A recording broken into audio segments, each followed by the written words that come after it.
You have 2 minutes. Okay. We'll start when you do. All right, so what the Spirit Party believes is that the Student Association needs more transparency, inclusiveness, and efficiency. And to elaborate a little bit on that, transparency to us means just giving the students more information about how their organization that represents them works. I mean, because you invest around $3.6 to $3.8 million each year, and you give it to this organization and you entrust it with responsible management of your funds. So what we want to do is we want to make sure that the general ledger is much more clear and that every single line is available for students to see, because it's their 94.75. They need to be able to see where it's going. And on top of that, we want to make sure that more information about the clubs is available to students as well. And how we're going to do that is we're going to make a website that includes all relevant information according to events by whether it's academic, whether it's a club event, whether it's a social event, or whether it's a university-sponsored event. So making all that information in one place on the SA website is going to be a huge difference, and it'll actually make people want to go there if it's constantly updated, which will make sure it happens. Inclusiveness to us means that more people get a say within the SA. So what we're going to do is bring back, like surveying. I've had surveying done in the university, the student union of the university, as well as the School of Management. And what they say is that that they don't even know what SA is. I want to make sure that we have people on the floor out there to get the information out there. And what we're going to do for that is we're going to make the Department of Student Involvement. And what that will be is combining the existing communications department and the UBTV department, and making sure that all that information is brought together. And efficiency to us means making sure that it's all much faster and it's easier to get. Thank you, Mr. Johns. Your time has elapsed. In the future, I will knock on the table when you have 30 and 10 seconds. Mr. Ciggia, we're ready when you are. Okay, everyone. I just want to first, say good evening and thank, everybody for coming out. I know we're going to be getting into the topics over the debate, and I'm going to really talk about what Forward stands for when we get more into that. But I just want to thank everybody. Those of you who don't know, I started a club here at the university. I'm currently the academic coordinator, oversee over 20 academic clubs, and really through my time through the Student Association, I've seen things that we really need to improve on and things that we need to do to move forward. And I really believe that trust, accountability, and being very responsible as well are all pillars that we really need to stand on. So I've really done a lot of things throughout my time here. During the student life forums, I was very active. I was on the forefront. I was always trying to stick up for students, always trying to stick up for rights. And basically, the VP here, on our party as well as the treasurer, we all really have done something in SA that's great, and we want the chance to just keep moving forward. It's not only our party name, but it's really what we stand for. And again, specifically, it's basically our resumes and our experience that we have put together that we can really make SA great. One of the big things that we want to stress is advocacy. Okay, I deal with clubs all day long. Clubs are going to be great. We're going to serve the clubs. We're going to, make sure the clubs have what they need. But also, really serving the students and really trying to be advocates. Because at the end of the day, we're elected officials, and we are here for the students. Our stipends are paid for by mandatory student activity fees, and we have to be held accountable, and we have to work hard, and we have to make sure that student voices are heard. And we're going to go more into that during the debate on exactly how we're going to do that, and thank you again for coming out this evening. Thank you, Mr. Ciggia. Mr. Newer, the first question is yours. Good evening. What experience within the Student Association has most prepared you to be the president? First I have to go to Mr. Ciggia. Okay. 2 minutes to answer the question. Okay, great. Well, what experience? Well, there's a lot of experiences that I've been through. I'm currently dealing in a lot of them. I would say, overall, the experience that I actually had coming into the Student Association. So, see, I'm a business major. I came from a business background, always wanted to be a CEO, never really wanted to run for any political office, but I came in and I started a club, UBIS, Business Club, and I saw all the inefficiencies. And I'm like, you know what? I'm like, we really have to make a difference. We have to change what's going on in here. So how do I do this? You know, and somebody said, oh, you got to go through an election. I'm like, oh, really? Can you help me run for that? And I ran, and I was elected, and we really made the academic council great. And I believe that, you know, really showing everyone that we did make the academic council great, and hearing from the academic clubs that we did do that firsthand, I think that that's awesome, and I think that that's been the greatest experience. Now, there's been a lot of bumps along the way. You know I mentioned last night at, you know, when I was doing the endorsement about the derecognition of a club by, you know, not by accident, but, you know, there was probable cause, but, you know, it didn't look too good. And that was really a great learning process for me, because now I know, you know, for future generations that come here, to really tell them, hey, before you go to recognize a club, you better go and look at this, and you better go and look at this, and not just, you know, consult with people, and not just, you know, do it kind of, you know, a little bit fast. You should really look at all the parameters, and, you know, it's those difficult times, like doing something like that, that really make you learn. At the time, you don't really feel like, you know, that you're really learning anything. You kind of feel depressed, but at the end of the day, you have to, you know, take the good with the bad. And I believe that we've done a lot of good. There's been a little bit of bad, but, you know, we've definitely turned negatives into positives, and I've learned the most I've ever learned, honestly, I can say, in my life. And, you know, given up a lot to do it, but at the end of the day, I can say that it honestly is really worth it. So it's great to serve the students. Thank you. You have 30 seconds for a rebuttal, or you can just move on to your 2 minutes. I'll just move on. What I think qualifies me best to be the leader of the Student Association is definitely my club experience, on top of being involved in Senate. So, you know, being involved in these organizations has shown me the great good that that the essay can bring.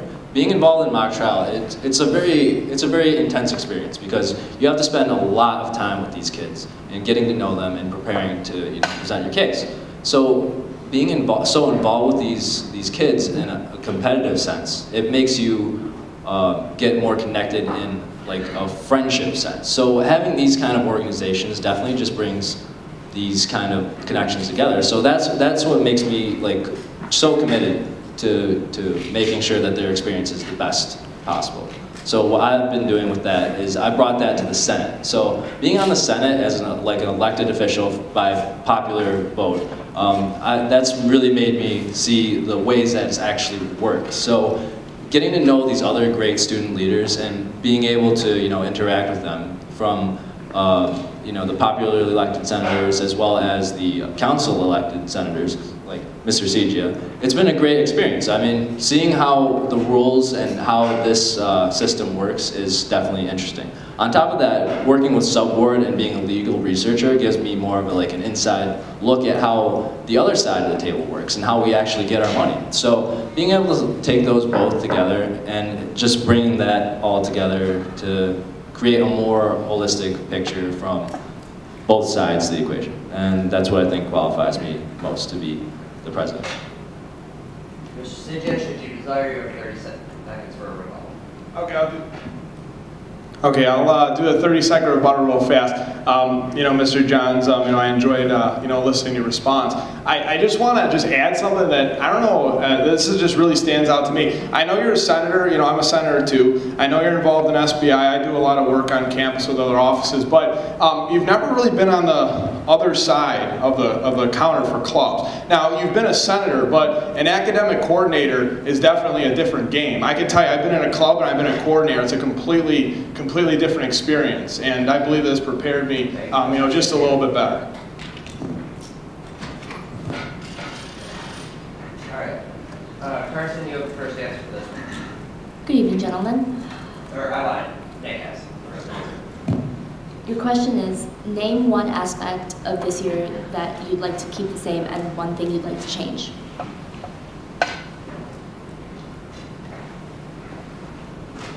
One aspect that I liked a lot this year about the Student Association was the fact that, you know, definitely Reason Party has been quite successful in reducing the amount of unfair expenditures. And what I want to do is continue that and just make sure that there's an objective criteria for evaluating each club's performance, as well as what they're going to receive as their budget for next year too. So making sure that they know that and it's consistent from start to finish is definitely a huge thing for me, and just making sure that that kind of consistency in policy is continued is huge for me.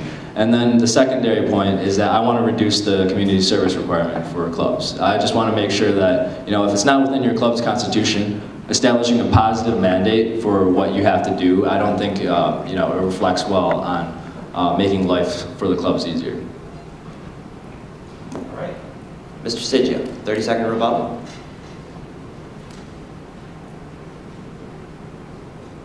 I can definitely see, clubs not having to do, the community service requirement if it's not in their constitution. But at the end of the day, I think the issue isn't doing the community service requirement or not. I think the issue is trying to reach out to organizations internally and externally, excuse me. Mr. Ciggia, you now have 2 minutes to give your answer.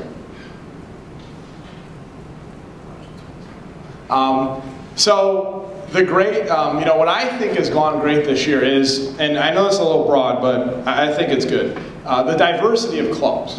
I know, being on the academic council, we have a lot of organizations that are like, multicultural. I know I'm starting, I'm actually helped to start, another club right now, minorities and health-related professions. I've been really, stressing that forward. We have a great deal of, diversity. I really hope that that continues, because UB has such an international presence, and if that's not being reflected in our clubs, I don't really think that's saying much about the university. So that has been reflected very well, and I hope that we keep, integrating more and more, groups, into our clubs.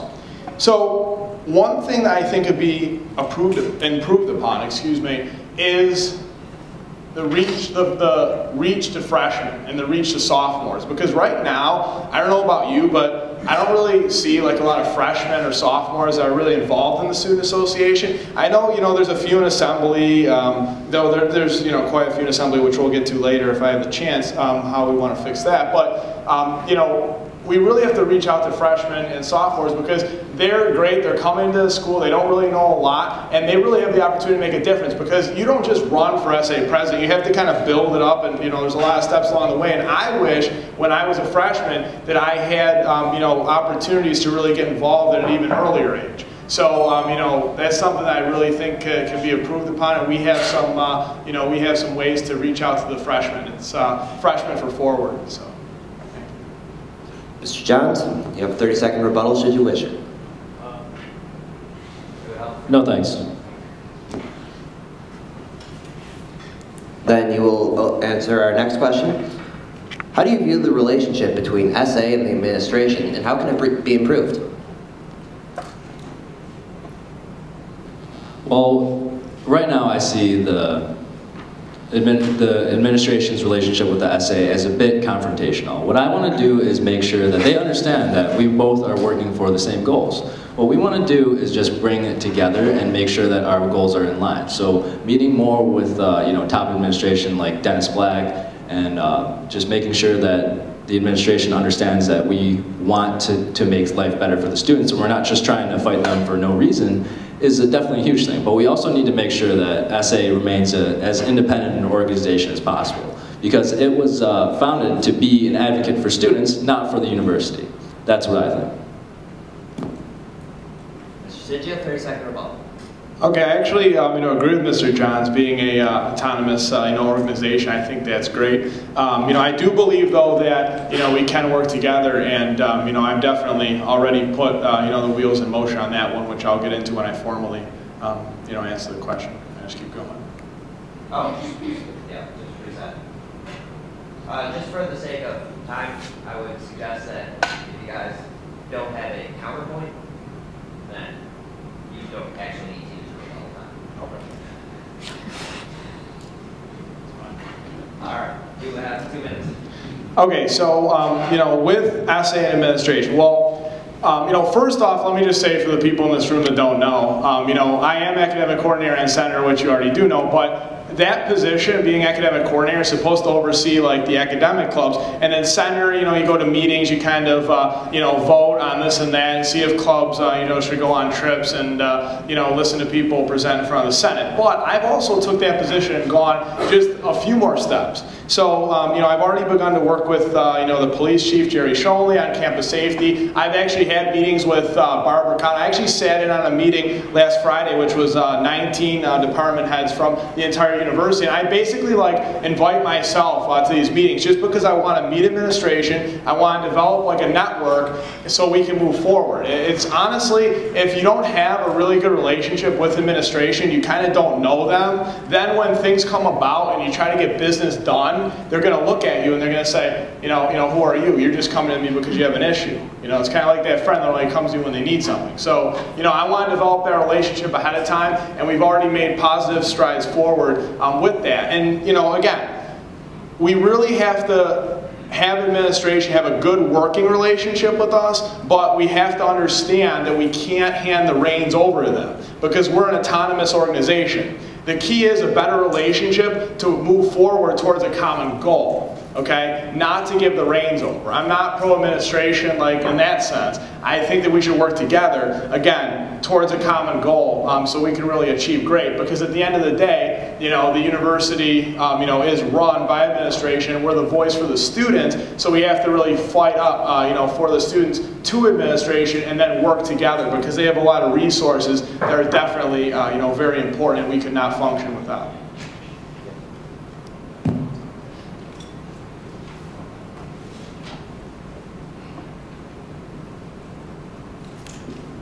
We've decided to ask you a follow-up question, which you have 30 seconds to answer. What is this common goal?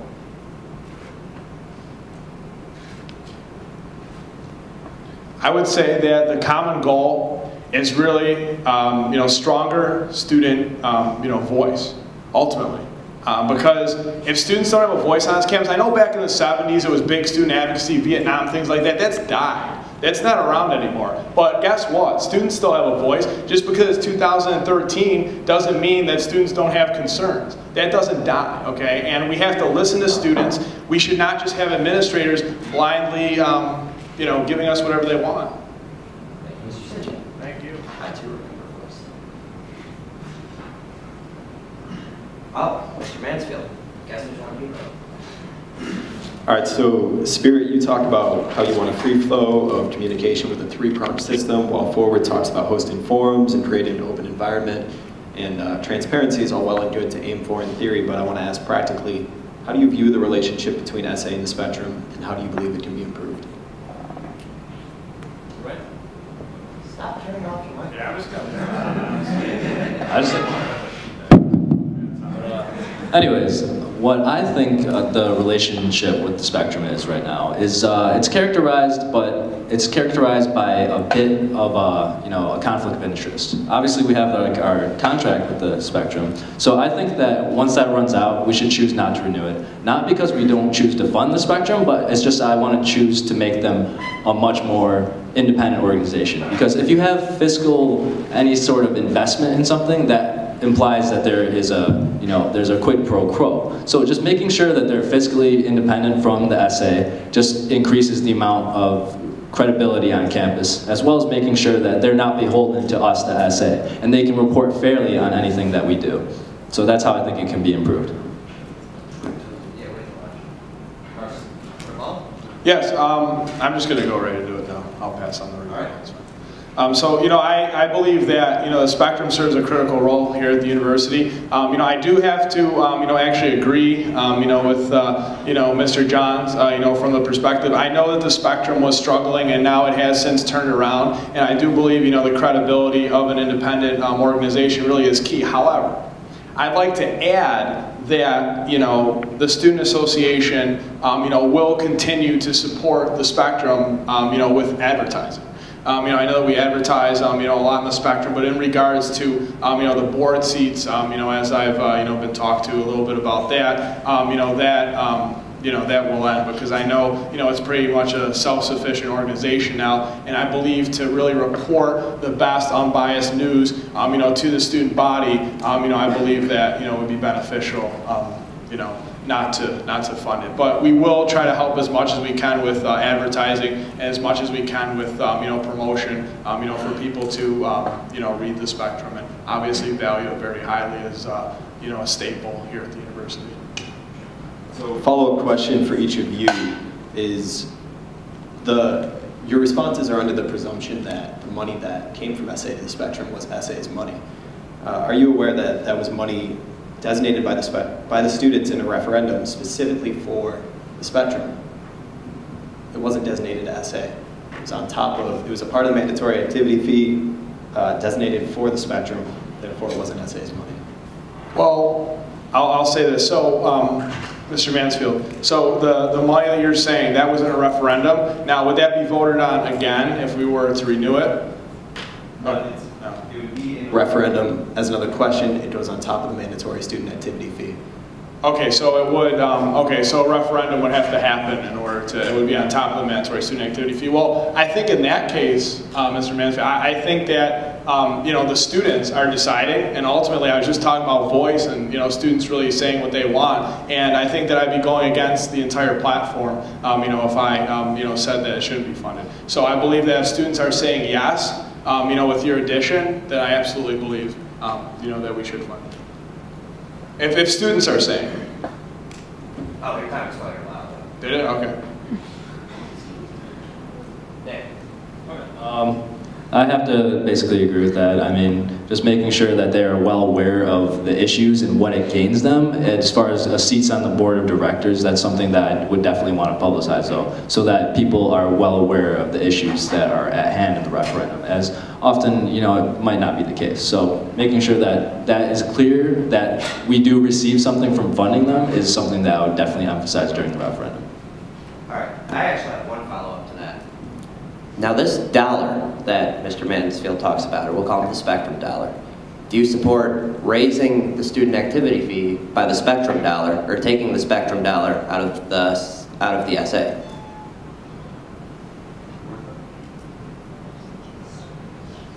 Can we let students decide, Mr. Nemmer?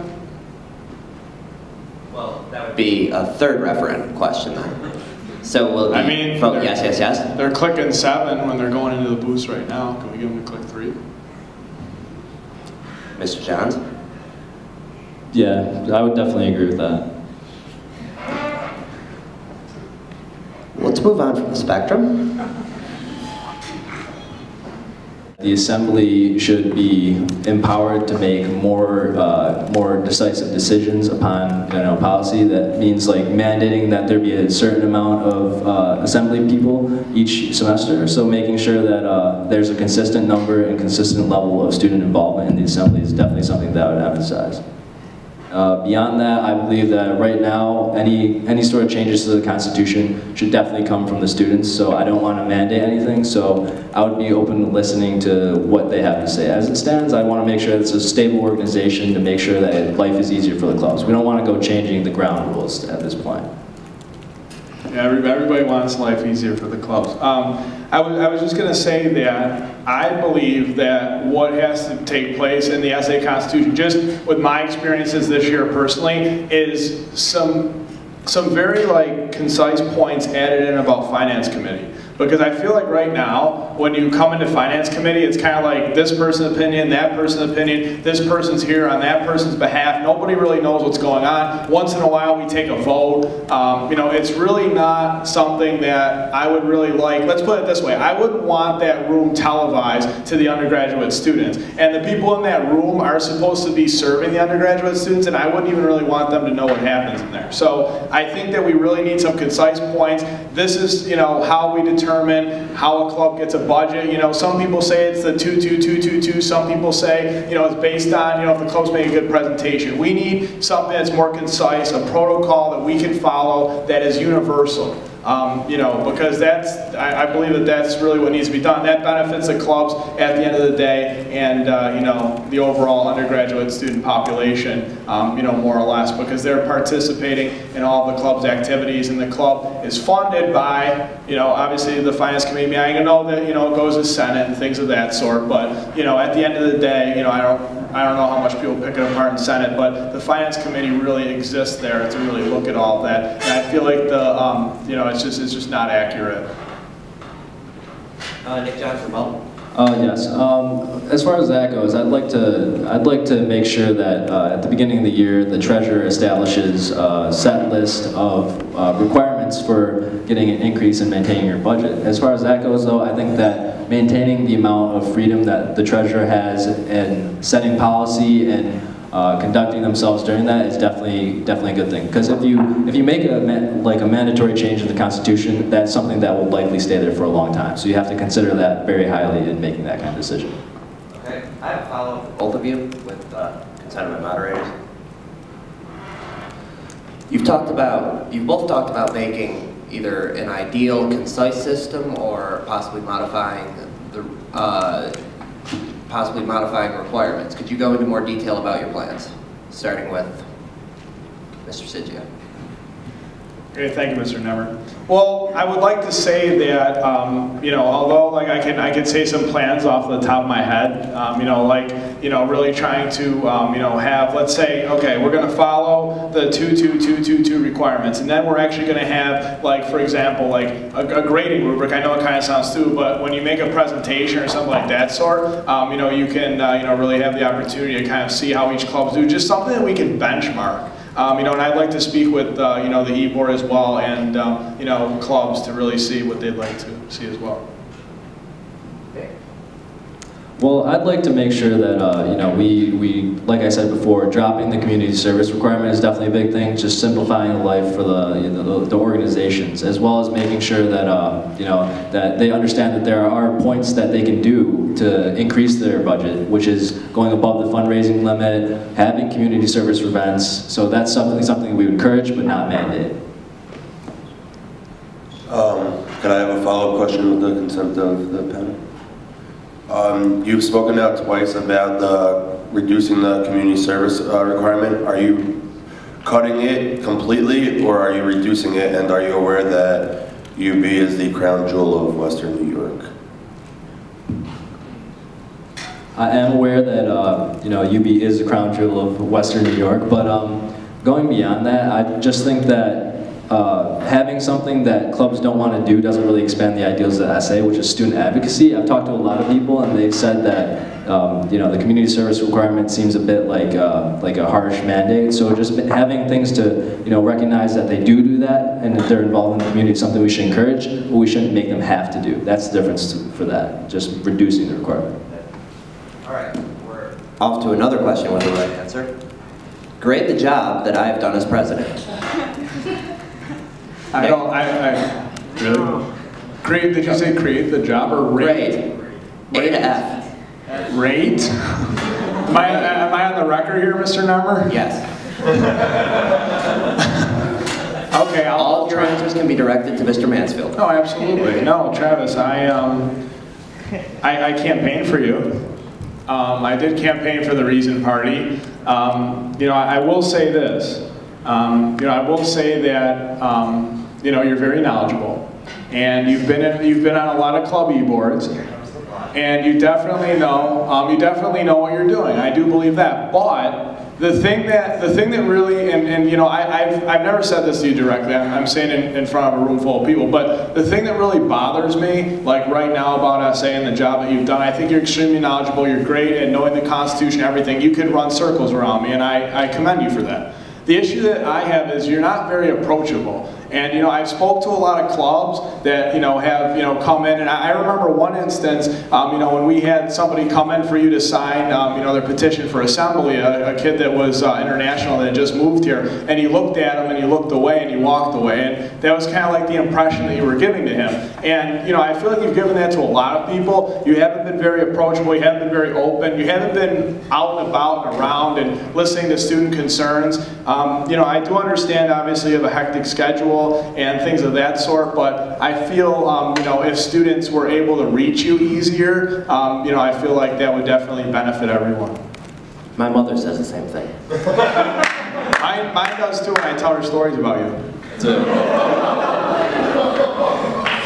As a quick follow-up, the original question was to grade him A to F on the job he's done, so how would you grade him? What's passing here? A C? I'll give you a C. We'll be neutral. C's get degrees.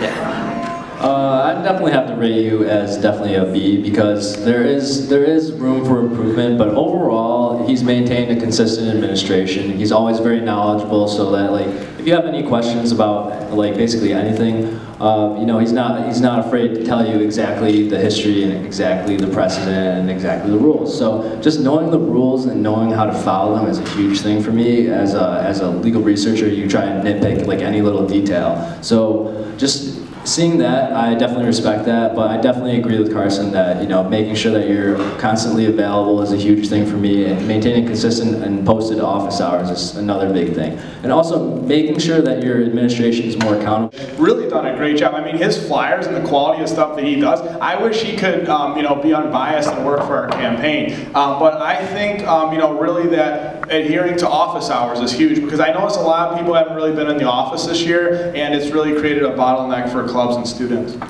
But looking back in retrospect, I believe that as an organization, and you know, personally I can say that we learned the most from it. I would say that's a student life forum. I really don't think that students have ever gotten together, you know, in a room like that and really spoke up to administration and really showed their voice in a while. And, you know, it's good. You know, we're talking about the relationship with administration. Like I said, it's great. You know, and I've actually told this to administrators. So I said, you know, I want to work with you, but calm down. I'm not giving you the reins. The reins are staying over here. We're autonomous, but we're going to work together, okay?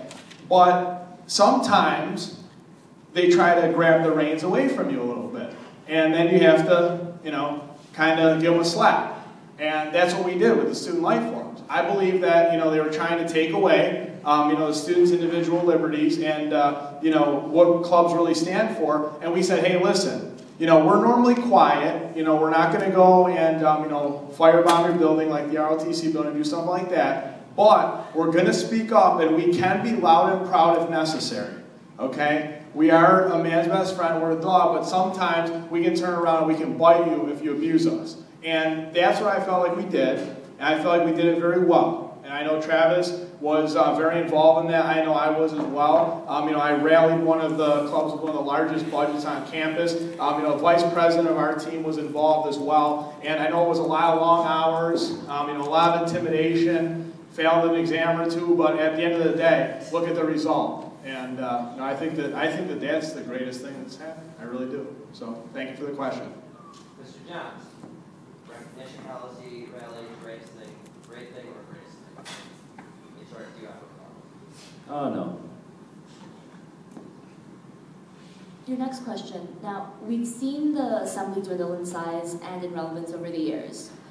What do you, if elected, plan to do with regards to the SA Assembly?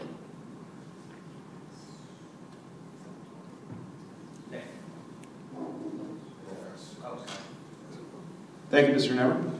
I would say that, you know, with the assembly, again, you know, I went in earlier how it was kind of like a lot of freshmen, then you know, I kind of alluded to this earlier. We want to build the assembly, you know, we want to give people in the assembly essentially like mentors in SA. So I feel that, you know, if the e-board, you know, was willing to attend, you know, more, you know, assembly sessions consistently, you know, things of that sort, I think it would be great. I think if the delegates, you know, possibly went in and they said to the assembly members, because at the end of the day, the assembly is doing the Constitution, but they also serve a strong role in advocacy. So what do the delegates do as well? They advocate, and they also advocate at the state level. So if they could come in and they could try to possibly have some of the assembly members, you know, be on some committees with them, you know, if that's possible, and things of that sort, I think that that would be pretty great. But it's important to know that the assembly, to me, at least in my eyes, are really those up-and-comers. Those are the people that were involved partly in like their high school government. They had some kind of involvement. Now,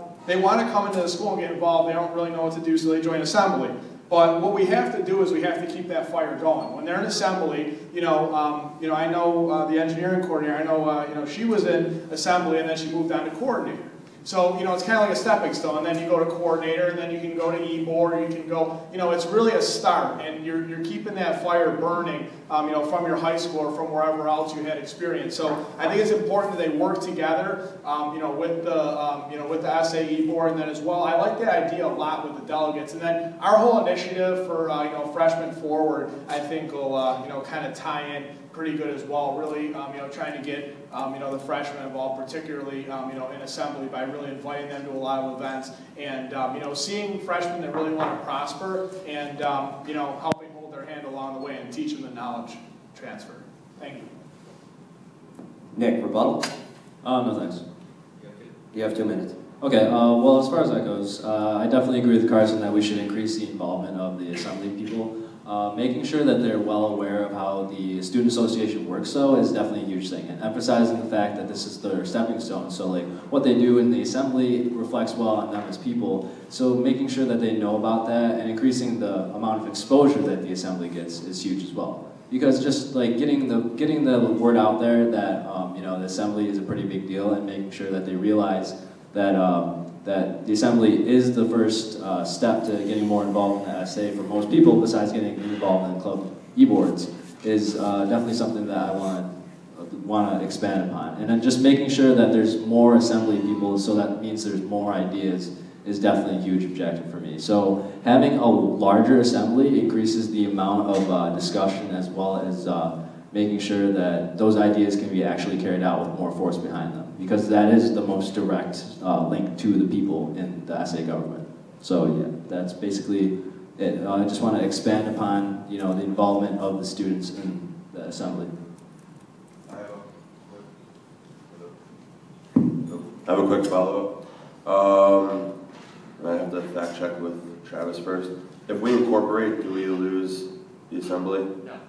Never mind, no follow-up. What will you do to improve Fall Fest and Spring Fest?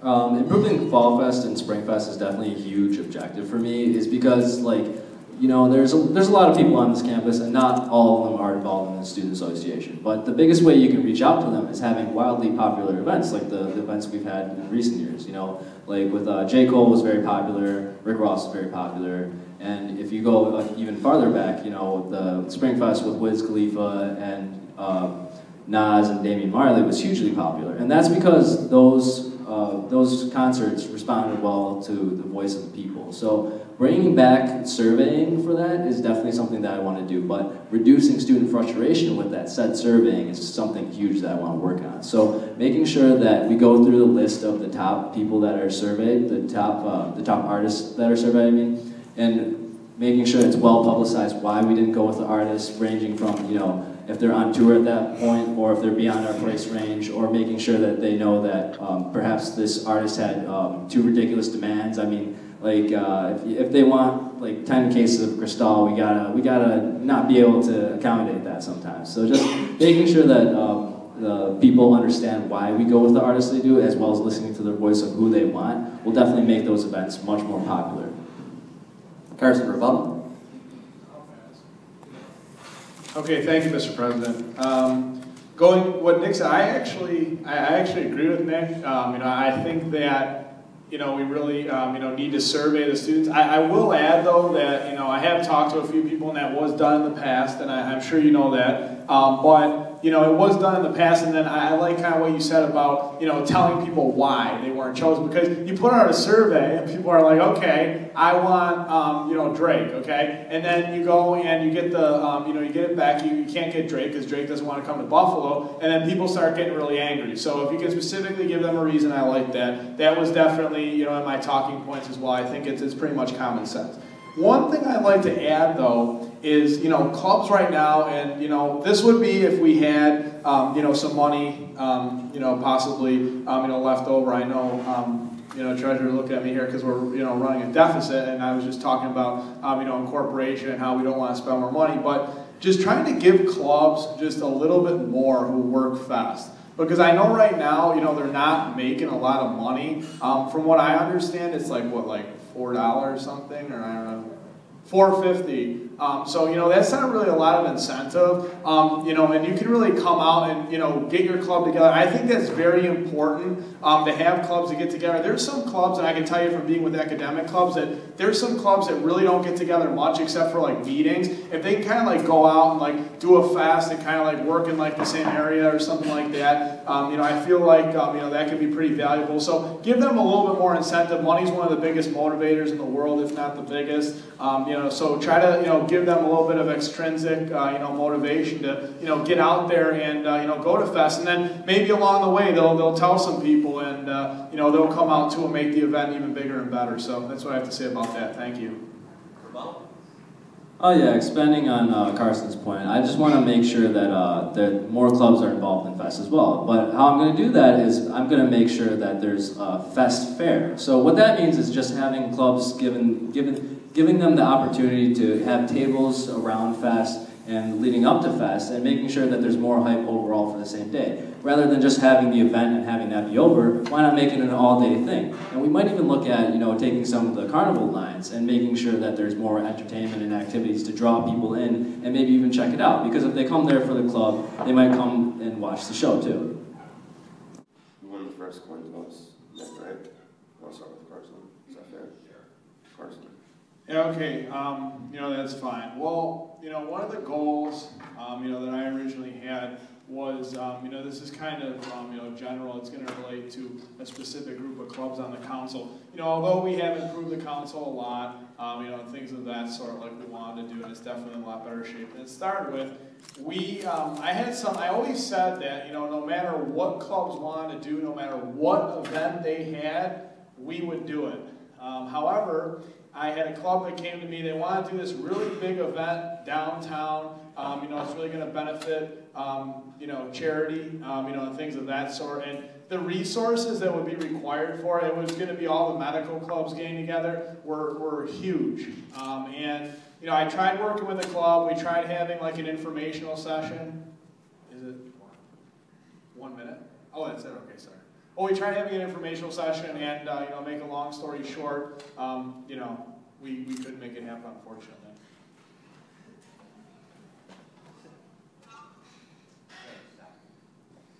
It's only a minute? Yeah, no, it's 1 minute each, so we have to send the same question. Okay, I didn't know that. Okay, well, what I think was the biggest problem with, you know, our goals, carrying out our goals of having a more efficient Senate as the Reform Party was, to a large extent, you know, caused by lack of communications throughout the ticket and the party overall. So, you know, talking to future student leaders and encouraging their communication and making sure that they have consistency throughout and consistency of ideologies is definitely something that I want to help encourage throughout next year. Was that me? Oh, no. Walked over there.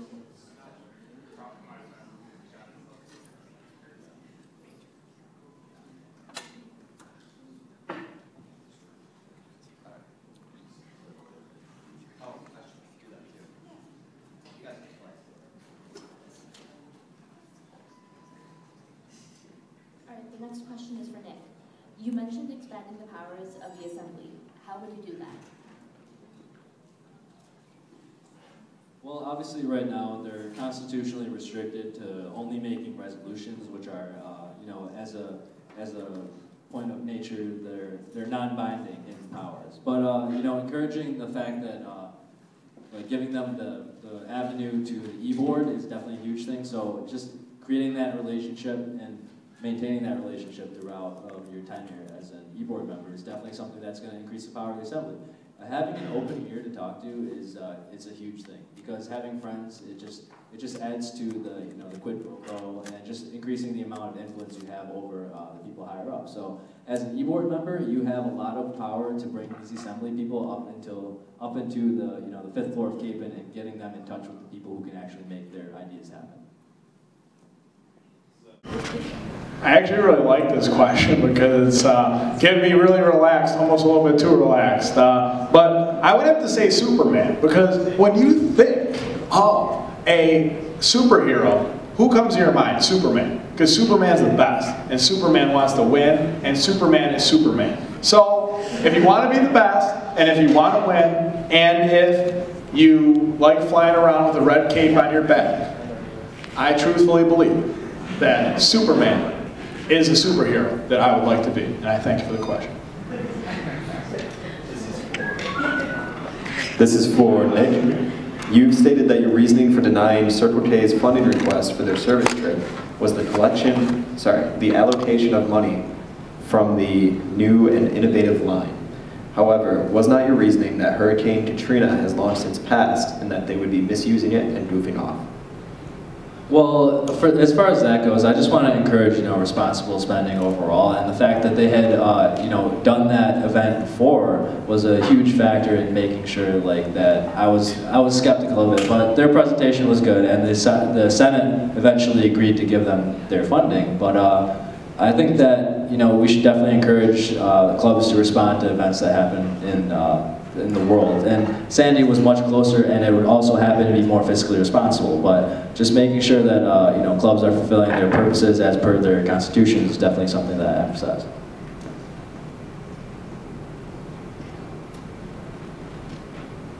Carson, this one's for you.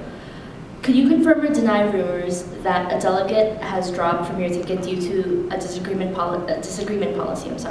With your Yes, I will go ahead, and address that and say that unfortunately, Mr. Robin Murray will no longer be on the forward ticket. This is something that, is pretty difficult for myself. I've put, a lot of time and hard work, and so has the team, and compromised my GPA and missed exams and things to really try to run and serve the students. And then at the end of the day, Mr. Murray and the people behind Mr. Murray felt that they did not want to continue on, and it was definitely a hard a hard blow for myself. And it was pretty difficult. I can say this though, I do everything based on the best merit possible, and I'm not going to be biased for anybody in any position that I have, even if it's to benefit somebody that's playing on our team. And because of that, they're no longer playing on our team. All right, those are all the questions that we had sent in for now. We'll have more time for questions when the treasurers come up, and we're going to have a 10-minute break.